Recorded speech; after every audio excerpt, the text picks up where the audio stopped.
आपने देखा कि मैंने इसका पहचान लिख दिया। इसको एक बार पढ़िएगा अच्छी तरीके से तो आपको ज़रूर समझ में आएगी, है ना। हम लिखे हैं जिस हिंदी वाक्य के अंत में गा गे गी का प्रयोग हुआ रहेगा तथा ऐसे वाक्य के भाव से यह स्पष्ट होगा कि वाक्य में जो स्थिति दी गई है वो आने वाला समय में होने या बना रहने का बोध कराए, तो ऐसे वाक्य का अंग्रेजी हम शैल बी या विल बी का प्रयोग करके बनाते हैं। इसका स्ट्रक्चर होता है सब्जेक्ट प्लस शैल बी या will be plus object. Clear है? ध्यान से देखिएगा, सब्जेक्ट प्लस शैल बी या विल बी प्लस ऑब्जेक्ट, ये इसके स्ट्रक्चर है। और इसको बनाने के लिए हम क्या करेंगे, सबसे पहले बच्चों में ये दोनों कंफ्यूज हो जाता है। बहुत सारे सब्जेक्ट है, किसके साथ क्या लगाना है, किसके साथ क्या नहीं, यानी कि कहने का अर्थ है किसके साथ शैल भी लगाएंगे, किसके साथ विल भी लगाएंगे, ये कंफ्यूज हो जाते हैं ना। तो मैं इसके लिए, आप पढ़े होंगे पर्सन के बारे में, फर्स्ट पर्सन, सेकेंड पर्सन और थर्ड पर्सन, है ना। तो यही फर्स्ट पर्सन, सेकेंड पर्सन और थर्ड पर्सन मैंने पहले भी बोला था कि आपको इसके बारे में बताएंगे। तो अभी ही इसका काम है फर्स्ट पर्सन, यानी फर्स्ट पर्सन में आई और बी। हिंदी में आप पढ़ते होंगे, हिंदी व्याकरण में उत्तम पुरुष, मध्यम पुरुष और अन्य पुरुष, है ना। तो यही है क्या, शैल बी विल बी में फर्स्ट पर्सन यानी आई बी के साथ, आई और बी ये दोनों यानी मैं और हम लोग, ये दोनों के साथ आपको क्या लगाना होगा, शैल बी का प्रयोग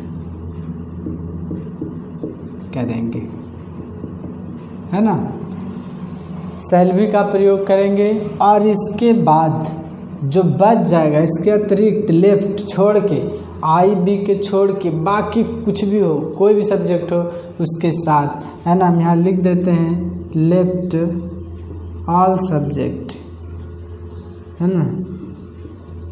सब्जेक्ट यानी कहने का अर्थ है बचे हुए, इसके अलावा जो बच गया है उसके साथ, सभी के साथ, वो नाम हो या कुछ भी हो, है ना। खाली मैं और हम लोग नहीं होना चाहिए। अगर ये दोनों है तो शैल भी लगेगा, बाकी कुछ भी रहे, नाम कुछ भी रहे, उसके साथ आपको क्या करना है, विल बी का प्रयोग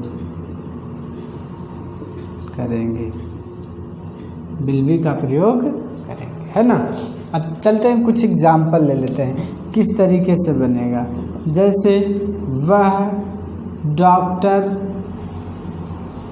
डॉक्टर बनेगा।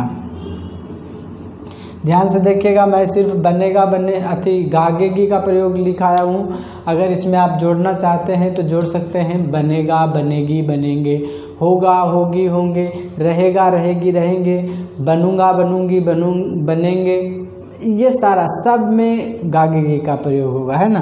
देखिए गा है, बनेगा, है ना। या फिर रहेगा मैं भूखा रहूँगा, ये देखिए, है ना। दोनों है, ध्यान पूर्वक देखिए। वह डॉक्टर बनेगा, मैंने क्या बोला था कि ही है ना, ये मैंने बोला था कि आई बी के साथ शैल लगाना है, ये आई है नहीं, बी भी नहीं है, ही है, इसके साथ मैं विल बी का प्रयोग करूँगा, विल बी, और उसके बाद ए डॉक्टर। क्लियर है? इसके बाद मैं भूखा रहूँगा, तो आई है ना इसमें, तो आई के साथ क्या मैंने बोला, shall be, I shall be क्या, हंग्री। क्लियर है? इतना दूर समझ में आ गया होगा। और ध्यान पूर्वक देखिए, एक नोट की बात मैं बताता हूँ, इससे थोड़ा सा ध्यान देने वाली बात है ना। चलिए, तो आपको एग्जाम्पल से समझ में आ गया होगा कि कोई भी सेंटेंस होगी उसके साथ अगर मैंने कि उसका सब्जेक्ट के अनुसार ही बनाएंगे, साथ में पहचान भी देखेंगे कि गागे गिगी है कि नहीं। अब इसको पढ़ के ऐसा नहीं लगता है मैं डॉक्टर बनूंगा, ऐसा लगता है कि काम आने वाला समय में होगा, डॉक्टर बनने का जो काम है आगे होगा, है ना। या फिर मैं भूखा रहूँगा, इसको देखिए, इससे ये पता नहीं चलता है कि अभी मैं भूखा हूँ और कुछ समय आने वाला भी है, उसमें मैं भूखा ही रहूँगा, है ना। इससे ये पता चलता है। तो हमने जैसा लिखाया था वैसा ही इससे भाव प्रकट होती है, ठीक है।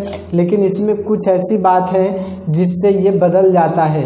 कुछ ऐसे अवस्था आते हैं जिसमें इस सैलवी के साथ इस सैलवी नहीं लग करके इसमें बिल भी लग जाएगा और इसमें बिल भी नहीं लग के सैल भी लग जाएगा।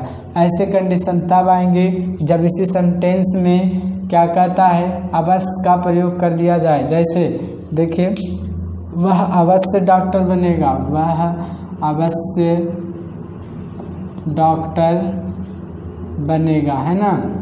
अगर ऐसा अवस्था आ जाए, अवश्य इसमें अवश्य नहीं है, इसमें अवश्य है, तो क्या लिखेंगे, ही। और ही के साथ मैं क्या लगा रहा था, सॉरी, बिल, तो पलट देना। जब अवश्य रहेगा ना पलट जाएगा, इसके साथ सैल लगेगा, सैल भी ए डॉक्टर, पलट गया ना।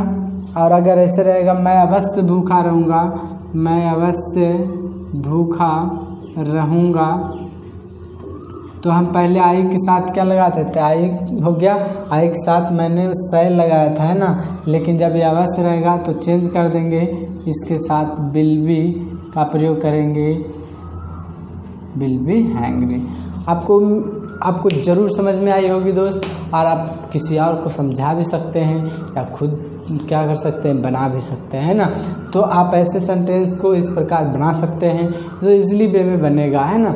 तो चलिए दोस्त, हमें उम्मीद है आपको ज़रूर समझ में आई होगी, और फिर मिलते हैं अगले वीडियो के साथ। और अगर समझना हो अच्छी तरीके से तो वीडियो को पॉज करके आप लिख सकते हैं, है ना। चलिए, मैं मिलता हूँ अगले